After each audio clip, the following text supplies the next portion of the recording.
الحمدللہ رب العالمین الصلاۃ والسلام علی رسولہ الکریم السلام علیکم ورحمۃ اللہ وبرکاتہ۔ یسرنا القرآن نام کے آسان تفسیر کا لیسن نمبر 5.63 ہے، یعنی 5ویں سورہ کا لیسن نمبر 63 اور تھیم ہے سورہ مائدہ آیت 92۔ اعوذ باللہ من الشیطان الرجیم، بسم اللہ الرحمن الرحیم، وَأَطِيعُوا اللَّهَ وَأَطِيعُوا الرَّسُولَ وَاحْذَرُوا فَإِن تَوَلَّيْتُمْ فَاعْلَمُوا أَنَّمَا عَلَى رَسُولِنَا الْبَلَاغُ الْمُبِينُ۔ ورڈ بائی ورڈ ٹرانسلیشن دیکھتے ہیں۔ وَأَطِيعُوا روٹ ورڈ ہے اس کا طاء و عین سے، معنی اور اطاعت کرو، اینڈ اوبے اللہ اللہ اللہ، وَأَطِيعُوا اور اطاعت کرو اینڈ اوبے الرسول رسول، دا میسنجر، وَاحْذَرُوا حاض دال را سے، معنی اور بچتے رہو، اینڈ بیویئر آف ایولز۔ فَإِن پھر اگر، اینڈ اف تولیتم واو لام یا سے ہے، مانے تم پھر جاؤ گے، یو ٹرن اوے، فَعْلَمُوا عین لام میم سے ہے، مانے تو جان رکھو، دین نو انما صرف، اونلی، علا یعنی پر، اپون، رسولنا ہمارا رسول، اور میسنجر، البلاغ با لام غین سے، مانے پہنچا دینا، is to convey the message، المبین با یا نون سے، مانے کھول کر، واضح، clearly. Phrase by phrase translation دیکھتے اردو میں۔ وَأَطِيعُوا اللَّهَ اور اطاعت کرو اللہ کی، وَأَطِيعُوا الرَّسُولَ اور اطاعت کرو رسول کی، وَاحْذَرُوا اور بچتے رہو، وَإِن تَوَلَّيْتُمْ پھر اگر تم پھر جاؤ گے، فَاعْلَمُوا تو جان لو، أَنَّمَا عَلَى رَسُولِنَا کہ ہمارے رسول کے ذمہ صرف البلاغ المبین کھول کر پہنچا دینا ہے۔ کمپلیٹ ٹرانسلیشن دیکھتے ہیں۔ اور اطاعت کرو اللہ کی اور اطاعت کرو رسول کی اور بچتے رہو نافرمانی سے، پھر اگر تم پھر جاؤ گے تو جان لو کہ ہمارے رسول کے ذمہ صرف کھول کر پہنچا دینا ہے۔ Phrase by phrase translation English میں دیکھتے ہیں۔ وَأَطِيعُوا اللَّهَ اینڈ اوبے اللہ، وَأَطِيعُوا الرَّسُولَ اینڈ اوبے دی میسنجر، وَاحْذَرُوا اینڈ بیویئر آف ایول، فَإِن تَوَلَّيْتُمْ and if you turn away، فَاعْلَمُوا then know، أَنَّمَا عَلَى رَسُولِنَا only upon our messenger، البلاغ المبین convey the message clearly۔ complete translation دیکھتے ہیں۔ and obey Allah and obey the messenger and beware of evil، and if you turn away then know that upon our messenger is only to convey the message clearly۔ تفسیر آیت دیکھتے ہیں۔ آیت کا پہلا حصہ ہے وَأَطِيعُوا اللَّهَ وَأَطِيعُوا الرَّسُولَ وَاحْذَرُوا اور اطاعت کرو اللہ کی اور اطاعت کرو رسول کی اور بچتے رہو نافرمانی سے۔ سابقہ آیات میں نشہ آور چیزیں، جوے، بت اور فال کھولنے کے تیروں سے اجتناب کا حکم دیا گیا ہے۔ ہمارے نبی صلی اللہ علیہ وسلم نے ان محرمات کی مزید تشریح کر دی تاکہ مومنین کو اس سلسلے میں کوئی شک و شبہ نہ رہے، یعنی تا قیامت جتنے مسائل آ سکتے ہیں ان کا جواب قرآن اور حدیث میں مکمل دے دیا گیا ہے۔ معاملہ صرف ان محرمات تک محدود نہیں ہے بلکہ قرآن کی ہر آیت کی تشریح و تفصیل آپ صلی اللہ علیہ وسلم نے اپنے قول اور عمل سے کر دکھائی ہے۔ مثلا قرآن میں نماز کا حکم ہے لیکن اس کے اوقات، طور طریقے اور شرائط صرف احادیث سے معلوم ہوتے ہیں۔ زکوٰۃ کا حکم قرآن میں ہے لیکن کن چیزوں پر زکوٰۃ ہے، کتنی ہے، کن پر ہے، کتنے عرصے میں ایک بار ہے، اس کی تفصیل بھی احادیث ہی میں موجود ہے۔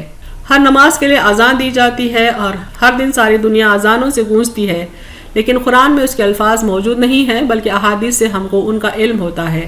صرف عبادات ہی نہیں بلکہ اسلامی شریعت من جملہ احادیث کے بغیر ادھوری ہے، اور یہ تمام علم محمد صلی اللہ علیہ وسلم کا اپنا نہیں ہے بلکہ اللہ کا دیا ہوا ہے۔ اللہ کی منشا کے بغیر رسول اللہ صلی اللہ علیہ وسلم کچھ کہتے نہیں تھے۔ آپ صلی اللہ علیہ وسلم کا ہر لفظ، ہر عمل اللہ کے حکم سے ہی ہوتا تھا۔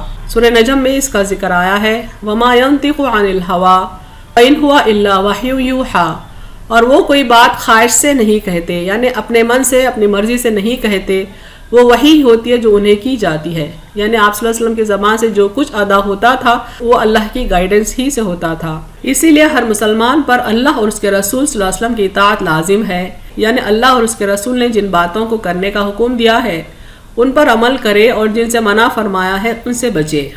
سورہ حشر میں اس کا حکم ہے، وَمَا آتَاكُمُ الرَّسُولُ فَخُذُوهُ وَمَا نَهَاكُمْ عَنْهُ فَانْتَهُوا اور جو کچھ تمہیں رسول دے اسے لے لو اور جسے منع کرے اس سے باز رہو، یعنی جو حکم آپ صلی اللہ علیہ وسلم کے قول و عمل سے ملے اس کی اتباع کرے اور جن باتوں سے منع کیا گیا ان کو ترک کر دے۔ یہاں تک کہ آپ صلی اللہ علیہ وسلم نے فرمایا کہ جو آپ کی نافرمانی کرتا ہے وہ دراصل راست یا بالراست اللہ کی نافرمانی کرتا ہے۔ اس سلسلے میں یہاں حدیث دیکھتے ہیں، جس نے میری اطاعت کی اس نے اللہ کی اطاعت کی، جس نے میری نافرمانی کی اس نے اللہ کی نافرمانی کی۔ یہ بھی ذہن میں رہے کہ علماء دین نے صحیح اور ضعیف احادیث کو چھانٹ دیا ہے، بہت محنتوں سے، دن و رات کی کاوشوں سے ان کی تفصیل ہمارے سامنے رکھ دی ہے۔ اس پر بھی اگر کوئی مسلمان کہتا ہے کہ وہ صرف قرآنی احکامات کی اتباع کرے گا، سنت کی نہیں، تو اس کا ایمان مشکوک ہے۔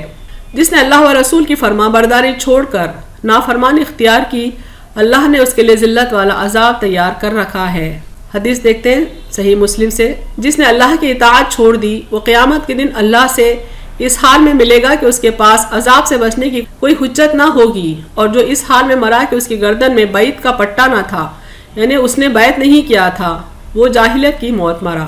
اور ایک حدیث دیکھتے ہیں سلسلے میں، جو مجھ پر ایمان لایا اور میری اطاعت کی اور پھر ہجرت کی، میں اسے جنت کے کنارے اور وسط میں ایک ایک گھر کی ضمانت دیتا ہوں۔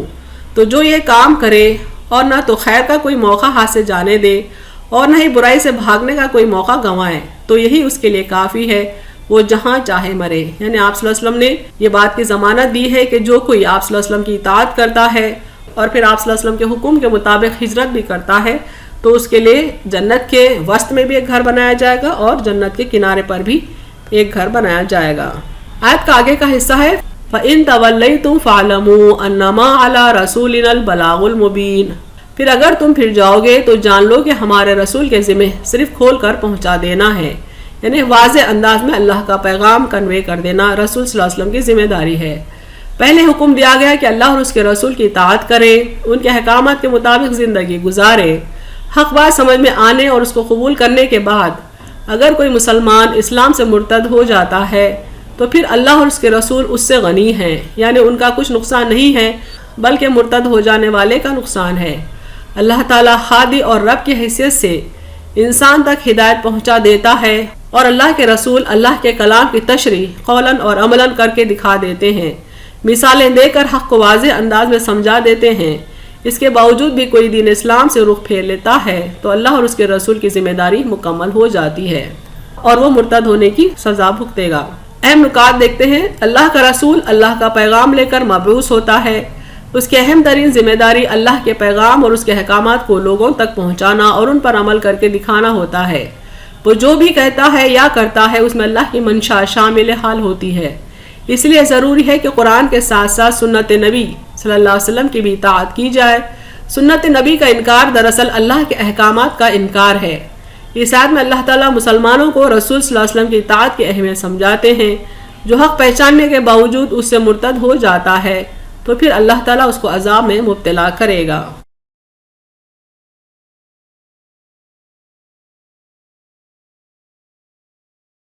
وآخر دعوانا ان الحمد للہ رب العالمین۔